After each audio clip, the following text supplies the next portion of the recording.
Pernahkah terbesit dalam benakmu, mengapa Rasulullah SAW begitu khawatir pada umat akhir zaman? Beliau tidak takut kita miskin. Beliau tidak takut kita diserang musuh dari luar. Tapi yang beliau takutkan adalah ketika fitnah terbesar sejak penciptaan Nabi Adam itu muncul, dan kita, tanpa sadar, justru berlari menyambutnya. Dajjal tidak akan datang dengan wajah menyeramkan yang membuat orang lari. Tidak. Dia akan datang membawa roti di saat kelaparan, membawa air di saat kekeringan, dan menawarkan surga duniawi. Pertanyaannya, apakah iman kita hari ini cukup kuat untuk menolak tawaran itu? Atau jangan-jangan kita sudah memiliki ciri-ciri pengikut setianya? Assalamualaikum warahmatullahi wabarakatuh. Sahabat beriman, fitnah Dajjal adalah ujian pamungkas. Banyak yang mengira mereka akan selamat, padahal gaya hidupnya sudah mencerminkan pengikut Dajjal. Sebelum kita bermuhasabah lebih dalam, saya ingin menyapa keluarga besar channel ini. Dari kota atau negara mana Anda menyimak video ini? Silakan absen di kolom komentar. Mari kita lihat seberapa luas persaudaraan kita.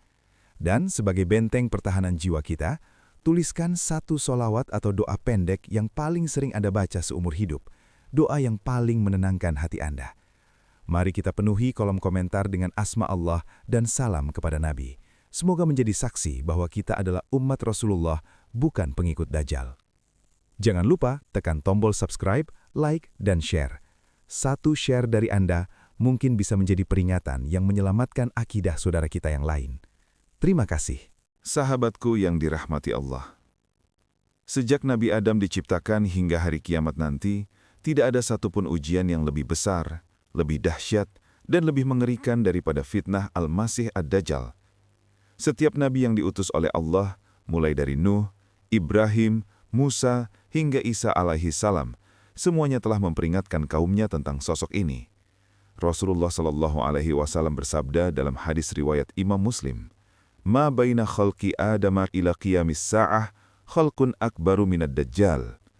Tidak ada satupun makhluk sejak Adam diciptakan hingga terjadinya kiamat yang fitnahnya atau ujiannya lebih besar dari Dajjal. Mengapa begitu besar? Karena Dajjal diberi kemampuan oleh Allah untuk memanipulasi realita. Dia bisa memerintahkan langit untuk menurunkan hujan, maka hujan pun turun.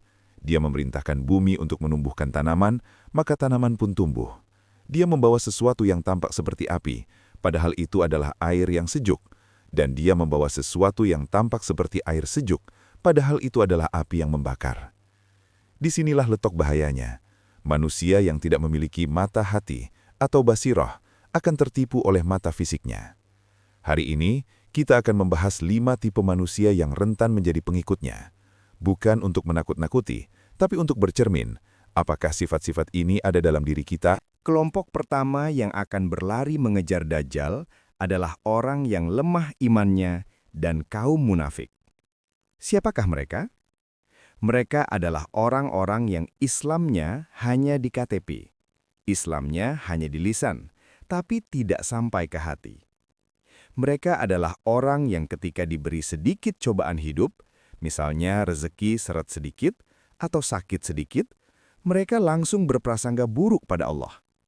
Rasulullah SAW menggambarkan bahwa ketika Dajjal datang, Madinah akan berguncang dengan 3 kali gempa. Fayarjufur Madinatu bi ahliha thalatha rajafat. Fayukhrijullahu minha kulla kafirin wa munafiq. Maka Madinah akan berguncang 3 kali. Lalu Allah mengeluarkan dari Madinah setiap orang kafir dan munafik untuk keluar menemui Dajjal. Hadis riwayat Bukhari. Perhatikan sahabatku, orang-orang munafik ini tidak dipaksa keluar. Mereka keluar sendiri menemui Dajjal. Mengapa? Karena hati mereka memang tidak pernah tenang bersama Allah. Mereka mencari Tuhan yang bisa memberikan keuntungan instan. Ketika Dajjal datang membawa roti di masa kelaparan, orang yang lemah imannya akan berkata, "Peduli amat dia Dajjal atau bukan. Yang penting perutku kenyang."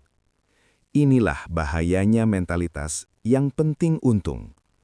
Jika hari ini kita rela menggadaikan syariat demi uang, rela membuka aurat demi followers, rela memakan riba demi gengsi, maka sesungguhnya kita sedang melatih diri untuk menjadi pengikut Dajjal kelak. Tipe kedua, dan ini yang paling banyak jumlahnya di akhir zaman. Mereka yang cinta dunia atau materialistis. Dajjal adalah simbol puncak materialisme. Segala hal diukurnya dengan materi. Kekayaan, jabatan, kesenangan fisik, kemewahan. Orang yang standar kesuksesannya hanya harta akan sangat mudah ditaklukkan Dajjal. Rasulullah SAW bersabda tentang tipuan mata Dajjal. Ma'ahu jannatun wa narun, fanaruhu jannatun wa jannatuhu narun. Artinya, bersamanya ada surga dan neraka. Namun nerakanya adalah surga, dan surganya adalah neraka. Hadis riwayat Muslim. Bagi pecinta dunia, tawaran Dajjal adalah surga. Dajjal menawarkan kemakmuran ekonomi. Dajjal menawarkan teknologi canggih. Dajjal menyelesaikan masalah krisis pangan. Bagi mereka yang hatinya terpaut pada dunia, Dajjal dianggap sebagai sang penyelamat atau ratu adil. Imam Al-Ghazali mengingatkan kita bahwa cinta dunia adalah pangkal segala kesalahan. Jika hari ini kita melihat orang yang sikut sana sikut sini demi jabatan, atau orang yang menghalalkan segala cara demi viral dan uang, ketahuilah, itu adalah bibit-bibit karakter pengikut Dajjal. Mereka menyembah materi, bukan menyembah Allah. Tipe ketiga adalah orang yang jarang sholat dan hatinya kosong dari Al-Quran. Sahabatku, sholat adalah koneksi. Sholat adalah wifi kita kepada Allah. Jika koneksi itu putus, maka sinyal lain, sinyal setan, akan mudah masuk dan membajak hati kita. Rasulullah SAW memerintahkan kita untuk membaca 10 ayat pertama atau terakhir dari surah Al-Kahfi sebagai tameng dari Dajjal. Man hafizu ashro ayatim min awwali suratil kahfi usima minad Dajjal. Barang siapa menghafal 10 ayat dari permulaan surah Al-Kahfi, maka ia terlindungi dari Dajjal. Hadis riwayat Muslim. Mengapa Al-Kahfi? Karena di dalamnya diajarkan logika iman, bukan logika materi. Tapi bagaimana mungkin seseorang bisa terlindungi jika membuka Quran saja tidak pernah? Bagaimana bisa mengenali Dajjal jika sholat subuh saja masih kesiangan? Hati yang kosong dari zikir itu seperti rumah kosong yang gelap dan tak berpenghuni. Siapapun bisa masuk ke sana, maling, perampok, atau hewan buas. Begitu juga hati yang kosong dari sholat. Dajjal akan sangat mudah masuk dan mengendalikannya. Dia akan membuat yang haram terlihat indah dan yang wajib terlihat membebani. Tipe keempat ini sangat relevan dengan zaman media sosial saat ini.